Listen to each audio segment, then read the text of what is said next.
For the final lesson, we're going to be looking at forces in two dimensions. Not only that, but just some other tricky problems that you may be faced with when solving for these force problems. And basically, every single force problem that you do comes essentially from one equation, which is pretty much this one.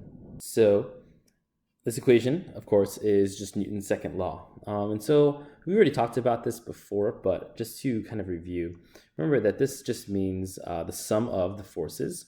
So if we're solving for a problem, it's actually going to break down into a bunch of different forces. You may have in a problem, maybe you have tension, maybe you have weight, maybe you have two weights, who knows?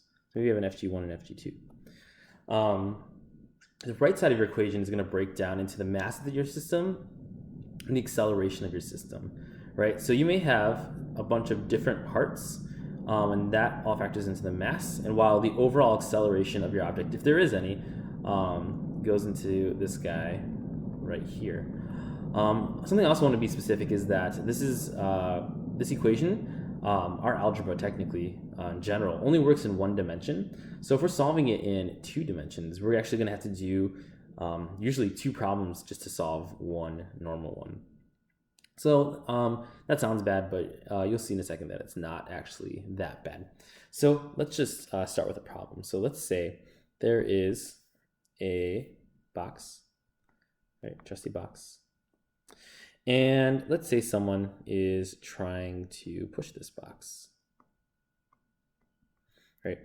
Not only that, but maybe there's some friction on the ground. And so I'm going to give you some things. I'm going to say that the force of the push is going to be equal to 500 newtons, while the force of the friction, that's going to be equal to 300 newtons. And let's say the box is, I don't know, 30 kilograms. Okay. So what we want to do with this question is figure out what is the acceleration. So this one's actually not going to be too bad.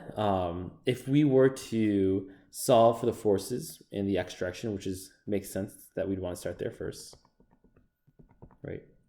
We'd have to ask ourselves, is it accelerating in the x direction? This way is positive.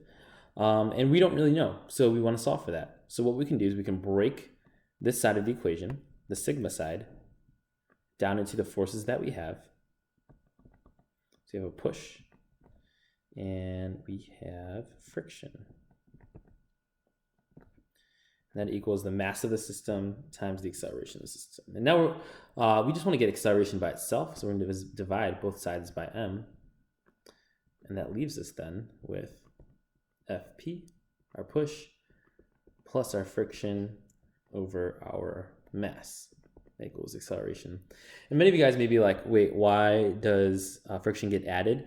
It'll get subtracted. I just haven't put in that subtraction part yet. So if we know, we draw a free body diagram. We know our Fp goes something like this. We know our force of friction goes something like this. And then we also have normal force, technically, right, supporting it from the ground. And we also have weight.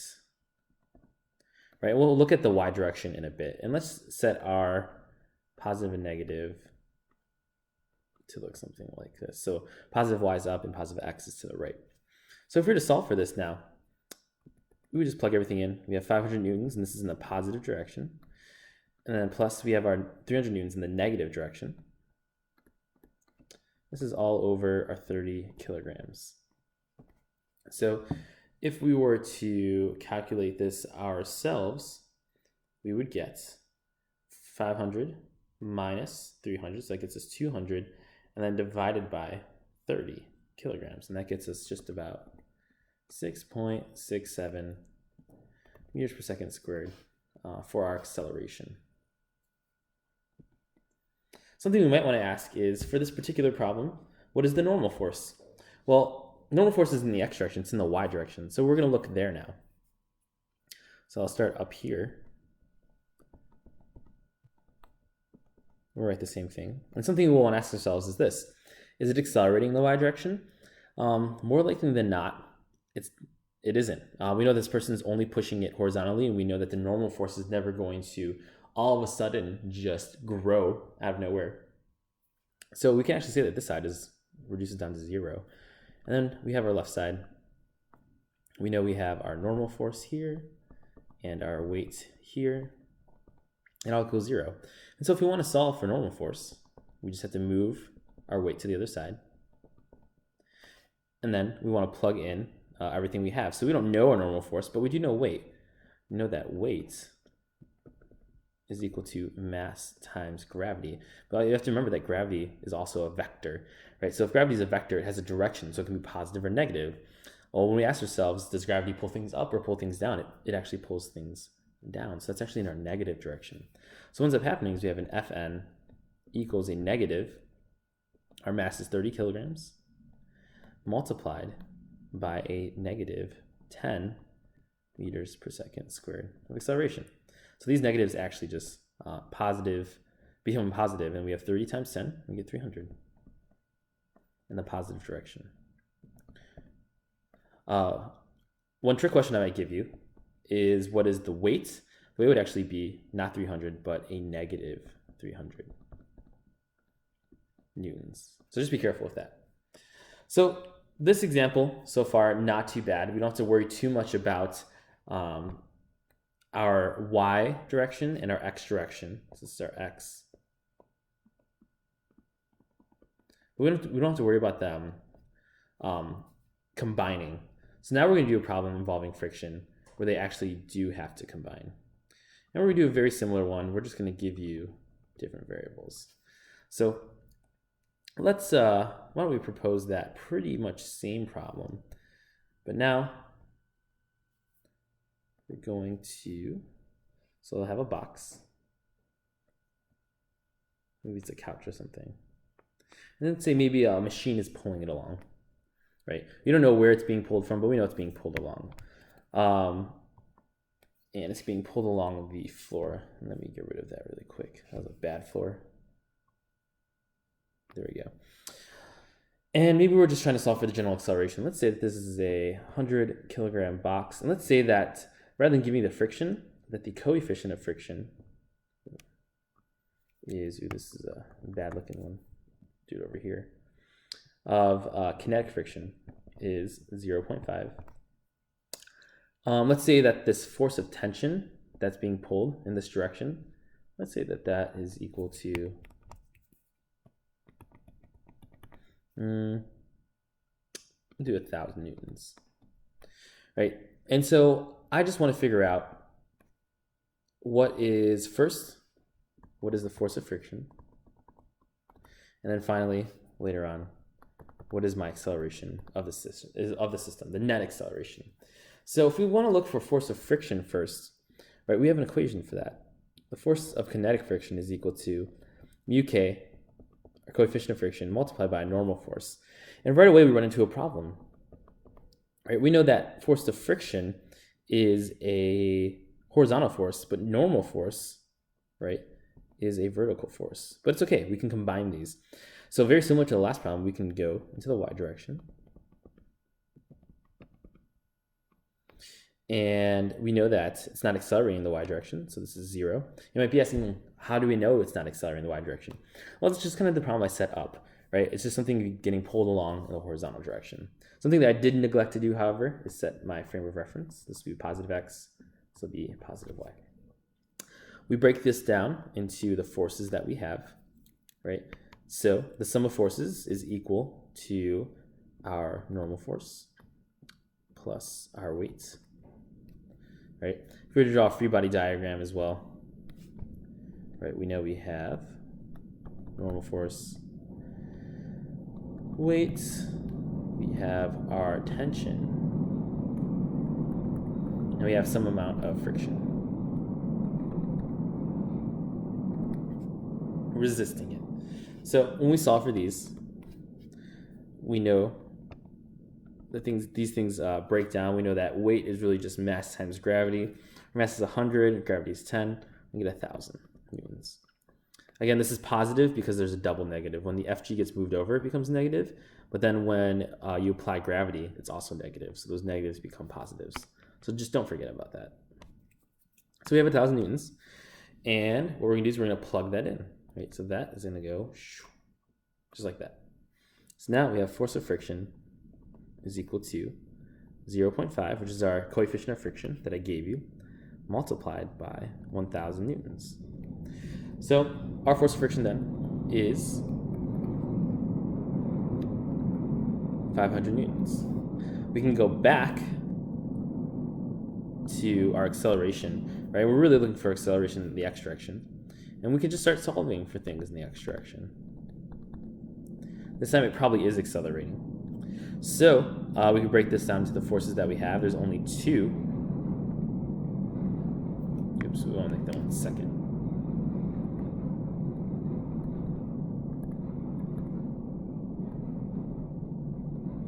So we have that guy right there. Now, right, we want to solve for this, so we divide both sides by m. And we want to start plugging stuff in. So we have 1,000 newtons here, plus a negative 500 newtons, all over 100 kilograms. Right. We look at that. We have on the top, we have 500 newtons. 500 newtons divided by 100 kilograms is going to get us 5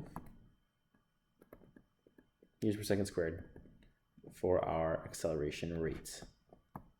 Right. So that's kind of like what I'm expecting you to be able to do. It kind of looks like a lot, but let's do a really quick review one more time. Right, we have this part of the equation, right? The sum of forces part. This not only is equal to mass times acceleration, but it's also equal to all the different forces, right, that could be on an object. Right, and this could be tension, friction, weight, normal force, all these other different things, right? So that's helpful, right? So that way, this guy right here can always break down into something tangible, right? We get rid of those Greek letters. While this side right here, the MA part, right? This is always going to be the mass of the system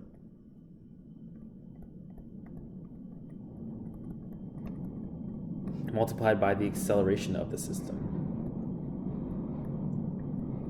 right? And we're looking at the system because if we look at back to the left side with the sum of forces, if we add up all the forces, we get the resultant, we get the net force. If we have the mass of the system and the acceleration of the system, that also gives us the net force. And so these two also equal each other, right? So we kind of have like a transitive property thing going on here because we have this part right here that is equal to our sum of forces, but that is also equal to our MA. So it's a matter of substituting these things in. Sometimes I'll just ask you for what is the net force?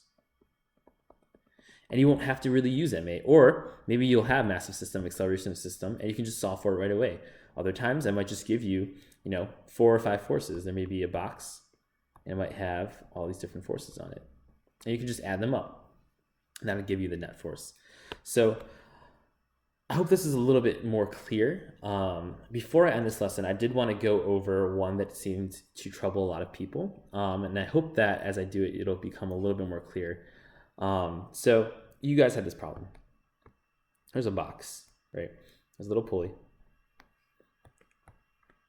There's a string that went over the pulley and it was hanging onto a box, right? And ours specifically, they were both 1 kilogram. And I asked you a series of questions, but really the end question was this, right? What is the acceleration of the system, right? And the system, if we look at it, it's actually going to be our two masses here. It's going to be our two masses. So what we can do is we can just set up a sum of forces equation.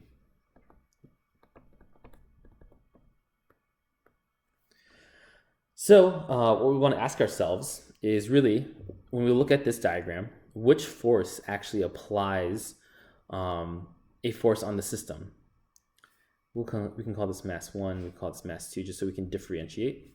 Well, mass 1, right, if we were to snip this right there, mass 1 would do nothing, right? It doesn't really contribute to the motion of the system. But when we look at mass 2, we know that gravity, right? The Earth is actually pulling down on it.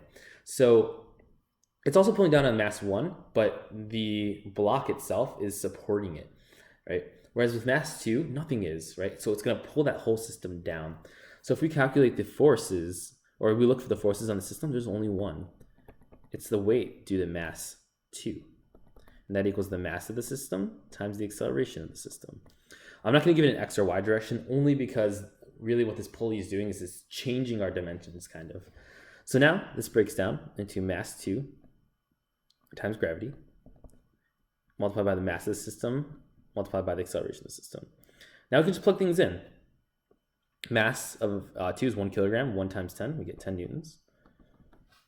Now here's the hard part. What is the mass of the system? It's 2 kilograms. Now if we're solving for acceleration, we divide both sides by 2 kilograms. And what do we get? We get 5 meters per second squared for acceleration.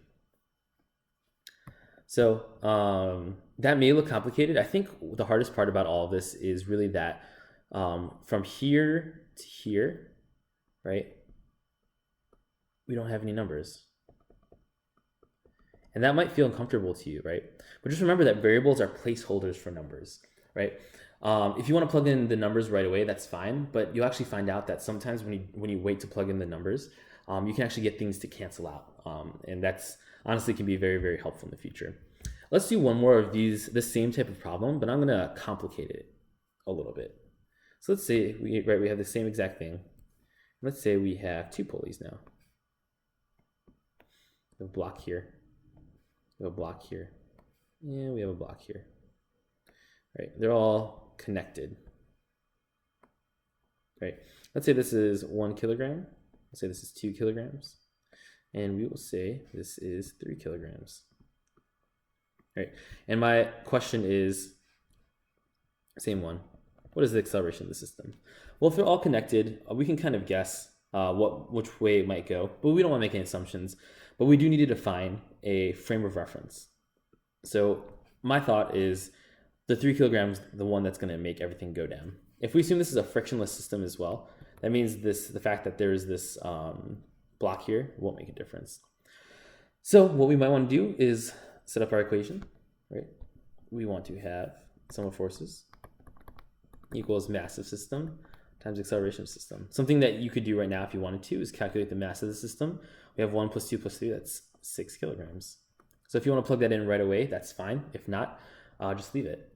For sum of forces, we actually have 2 this time, right? We can call this mass 1, mass 2, and mass 3. Mass 1 and mass 3 have forces being applied on them by the Earth, while mass 2 has it negated by the block that it's sitting on. So we'll have Fg1 plus Fg3, and that equals mass of system times acceleration of system. So now this is where it might get confusing, because we know that gravity is pulling down on both of them, but only for one of them is downwards the positive direction, and that's for the 3K. So when 3 kg is going down, that means 1 kg is going up, so that means 1 kg, when it's going up is in the positive, but when it's going down, it's in the negative. So this Fg1, that's actually going to be a negative force, because it's going to want to pull down. Even though the 3 kg is pulling it, that's looking more at the net force. We're looking at individual forces. If we were just to look at this by itself, right, it would want to go down, right? That force would want to be pulled downward. So in this case, our G is negative, right? Where in this case, our G is positive. So then we can kind of plug this all in. If we want to, we can essentially take out the G's. So we can have a 10 out here. I'm gonna start plugging some numbers in. We have mass 1, which is just 1. Really, we'd have a negative 1 here, plus a positive 3, right? Equals, we have our 6 kg. And so we really just have a 2 there, so we have 20 newtons equals 6 kilograms times our acceleration. And then we're just going to divide both sides by 6. So that gets us an acceleration of 3.3 meters per second squared. right? So, I mean, I hope some of these are kind of making a little bit more sense. This side, right, can always break down into other forces. This side only ever focuses on the net, right, the system as a whole. And if you ever break it down into forces, that can also equal what the net is, because the sum of the forces is the net force, right? So if you have any more questions, please let me know. I will put up a review worksheet for you guys with the solution manual as soon as possible so you guys can get studying.